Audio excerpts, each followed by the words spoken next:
검찰이 다시 개가 되었습니다. 명시적인 청탁이 없었다라고 이야기를 하고 있는데 삼성도 그때 명시적 청탁 없었어요. 담임과 면담 시에 커피를 제공해도 청탁금지법 위반이에요. 앞으로 감사의 표시라면 공직자 부인에게 고가의 선물을 해도 된다는 선례가 사법적 판단은 국민 눈높이 어차피 결국 팩트와 법리에 관한 것이니까요. 거기에 맞는 판단을 검찰이 내렸을 것이다라고 저는 생각합니다. 상세히 보진 않았어요. 저는 명품백이 메커핀 같은 거라고 생각합니다. 명백한 하극상입니다. 윤 검사들의 용산 친위 쿠데타라고 윤 대통령 부부는 본인들 성역이라고 생각하는데 성역 없이 수사하겠다니 화가 난 거죠. 이재명 대표 부인 김혜경 씨는 법인카드 10만 원으로 기소했습니다. 이 정도라면 300만 원짜리 명품백은 당연히 기소해야 국가조작은 당장 구속 수사를 해도 부족하지 않습니까? 더 이상 국가기관이 아니라 사병 집단이나 사단이 될 것 같습니다. 우리 공동체에 적용되는 게임의 규칙을 궁극적으로 정하는 제작진은 바로 국민이라는 겁니다. 검찰이 아닙니다.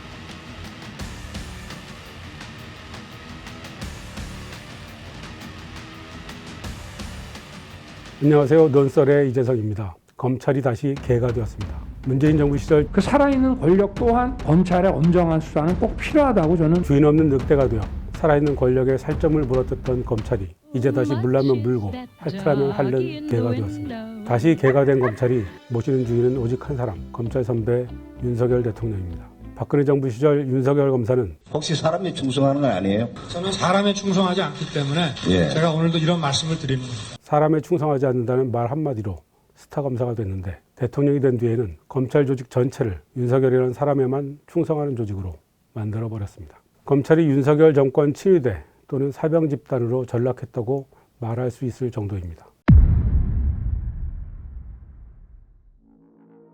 이창수 서울중앙지검장은 22일 정례회의에서 이원석 검찰총장에게 김 여사의 청탁금지법 위반 혐의에 대해 혐의 없음 처분을 내리겠다고 보고했습니다. 처벌할 수 없다는 얘기입니다. 처분 내용은 복잡하지만 간단히 설명하면 이렇습니다. 청탁금지법엔 공직자 배우자에 대한 처벌 조항이 없습니다. 단 직무와 관련한 청탁이 있을 때는 알선수재나 뇌물죄, 변호사법 위반 등으로 처벌할 수 있습니다. 청탁이 열쇠말입니다. 선물을 준 당사자인 최재형 목사는 청탁을 했다고 밝혔죠. 그런데 검찰은 최 목사가 김 여사에게 건넨 디오르백과 샤넬 향수와 화장품과 위스키가 감사의 표시거나 만나기 위한 수단이었고 청탁이 아니었다고 결론 내렸습니다. 청탁을 한 사람은 청탁이라고 주장하는데 검찰은 청탁이 아니라고 본 겁니다. 청탁 내용들이 대통령에게 전달되지 않았다고 판단했다는데 검찰이 이와 관련해서 대통령을 조사한 적이 있었나요? 저는 금시초문입니다. 과거에 삼성이 최순실 씨한테 뇌물을 줬지 박근혜 대통령한테 뇌물 준 게 아니었어요. 명시적인 청탁이 없었다라고 이야기를 하고 있는데 삼성도 그때 명시적 청탁 없었어요. 근데 묵시적 청탁이 있고 대통령은 뭐든지 할 수 있기 때문에 대통령에 대해서 묵시적 청탁이 가능하다. 이 기소를 했던 그 특검팀 안에 우리 대통령이 계셨던 거예요. 최 목사가 선물을 전달하던 날 김 여사가 정부 인사에 개입하는 것으로 의심되는 통화를 했고 선물을 전달하려는 다른 사람들이 기다리는 모습도 봤다고 했는데 이에 대해서는 조사하는 신용조차 하지 않았습니다. 자동으로 윤석열 대통령의 혐의도 없어졌습니다. 청탁금지법에는 배우자가 직무와 관련해 금품을 받은 사실을 알면 즉시 신고한다는 규정이 있습니다. 윤 대통령은 알면서도 신고하지 않았죠. 그런데 검찰이 직무와 관련이 없는 선물이라고 정리해 줌으로써 윤 대통령의 신고 의무도 없던 일이 됐습니다. 제대로 수사도 않고 짜여진 각본대로 억지 면죄부를 찍어준 것입니다. 그런데 여러분, 윗선 학교에서는 학생들이 선생님께 감사의 표시로 커피 한 잔 드리는 것도 금지한다는 사실 아십니까? 국민권익위원회가 청탁금지법에 근거해서 현장에 배포한 금지 사례에 들어있는 내용입니다. 앞으로 감사의 표시라면 공직자 부인에게 고가의 선물을 해도 된다는 선례가 생긴 것입니다. 이제 청탁금지법은 사실상 사문화될 가능성이 커졌습니다. 스승의 날 학생들이 돈을 모아서 담임에게 5만 원 이하 선물을 드리는 것 불가해요. 청탁금지법 위반이 된다는 겁니다. 담임과 면담 시에 커피를 제공해도 청탁금지법 위반이에요. 이렇게 선생님들한테는 커피도 안 돼 해놓고 대통령 부인이 명품백을 받았는데 권익위가 괜찮다고 했잖아요. 국민의 눈높이에서 판단해야 한다고 주장했던 한동훈 국민의힘 대표는 이번에도 자신의 발언으로부터 도망가기 바쁩니다. 검찰이 김건희 여사 명품백 수수권은 무혐의로 결론 내렸다고 하는데 국민 눈높이에 맞는 결정이라고 생각하시나요? 사법적 판단은 국민 눈높이 어차피 결국 팩트와 법리에 관한 것이니까요. 거기에 맞는 판단을 검찰이 내렸을 것이다라고 저는 생각합니다. 상세히 보진 않았습니다.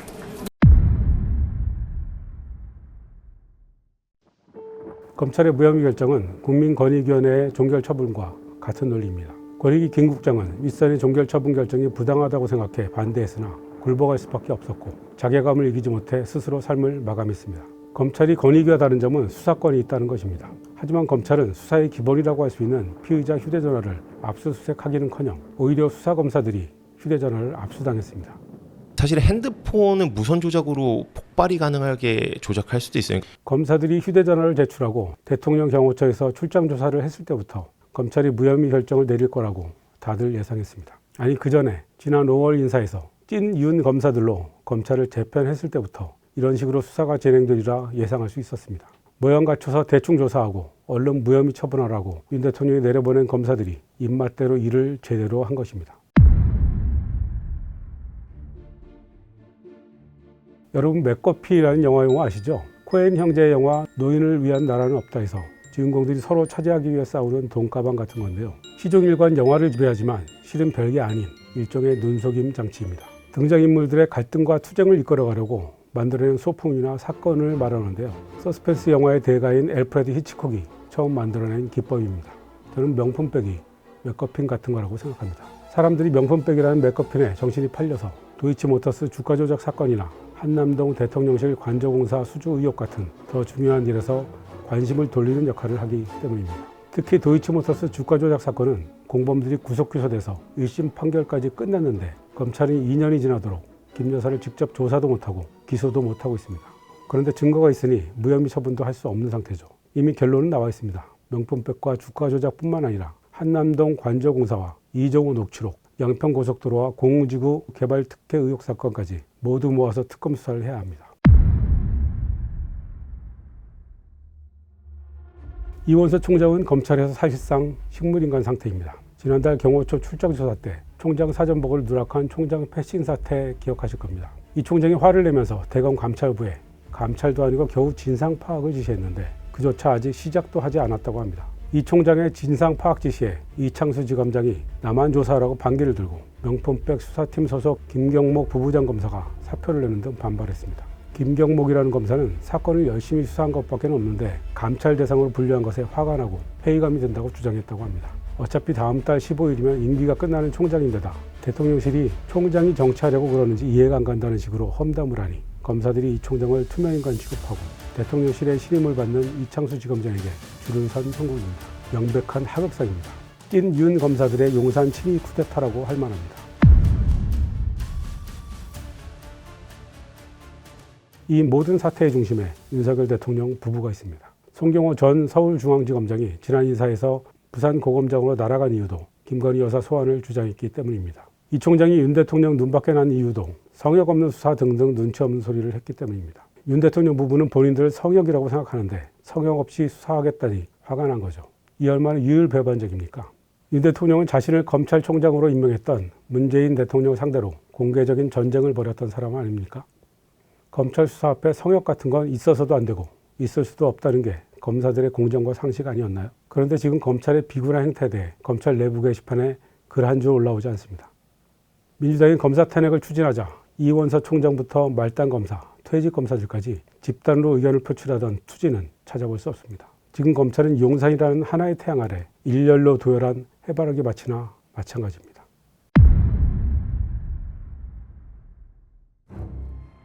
과거에도 검찰은 독재 정권이나 권위주의 정부 아래서는 정권이 신현 노릇을 했고 검찰을 개혁하려는 민주당 정부에서는 그 살아있는 권력 또한 검찰의 엄정한 수사는 꼭 필요하다고 저는 개인적으로 느끼고 있습니다. 정권을 상대로 싸웠습니다. 문재인 정부 시절 검찰은 청와대를 5번이나 압수수색했습니다.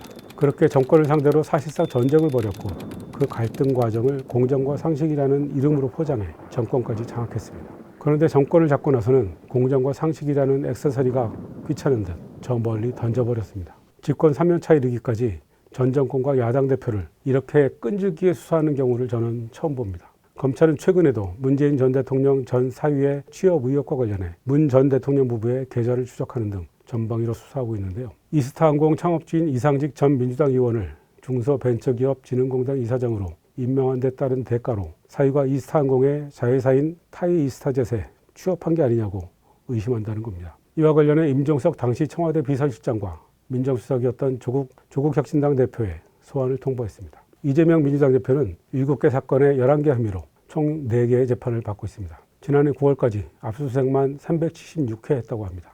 검찰은 영장 발부에 따른 횟수로 치면 36회라고 주장하지만 36회든 376회든 한 사람에게 과도한 강제 수사를 벌였다는 점에서는 마찬가지입니다. 형사소송법의 수사 비례 원칙을 정면으로 위배하는 처사입니다. 옛말을 변형해서 표현한다면 대여 춘풍, 대야 추상이 따로 없습니다. 대통령과 여당을 향해서는 따뜻한 봄바람 같고 야당과 전 정권을 향해서는 차가운 서리빨 같습니다.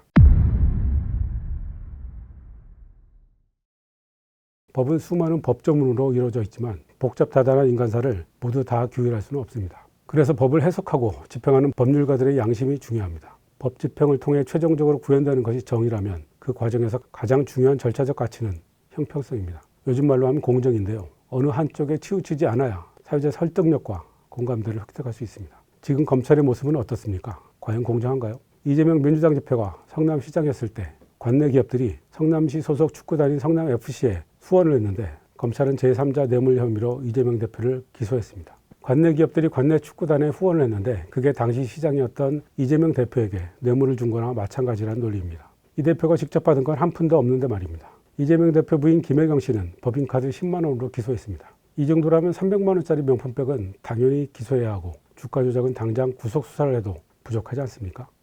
검찰은 최소한의 정의에 대한 감각과 공정성을 상실했습니다. 과거엔 그래도 검찰이 여론의 눈치를 봤습니다. 그런데 요즘엔 전혀 개의치 않죠. 검사 동일체의 연장선상에서 윤 대통령과 한 배를 탔다고 검찰 조직 전체가 생각하는 것 같습니다. 공동 운명체라고 보는 거죠. 윤 대통령이 망하면 검찰도 망한다고 생각하고 정권 재창출에 조직의 운명을 건 것처럼 보입니다. 더 이상 국가기관이 아니라 사병 집단이나 사당이 된 것 같습니다. 최소한의 부끄러움, 수호지심마저 잃어버렸습니다.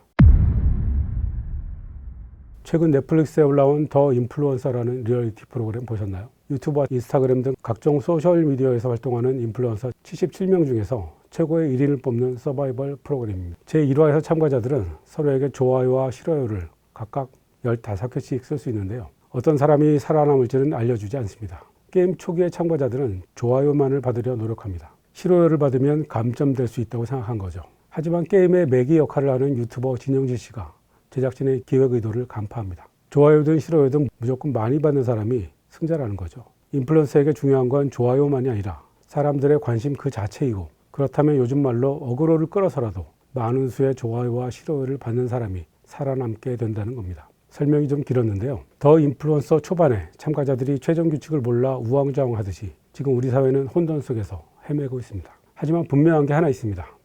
우리 공동체에 적용되는 게임의 규칙을 궁극적으로 정하는 제작진은 바로 국민이라는 겁니다. 검찰이 아닙니다.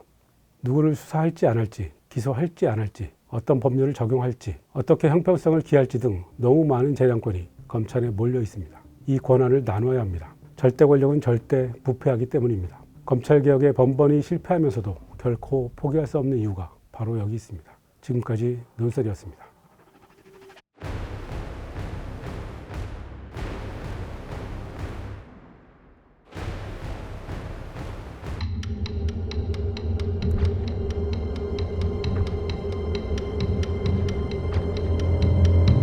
침묵은 편하다.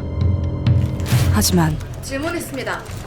침묵이 만드는 변화는 없다. 한결의 서포터즈 벗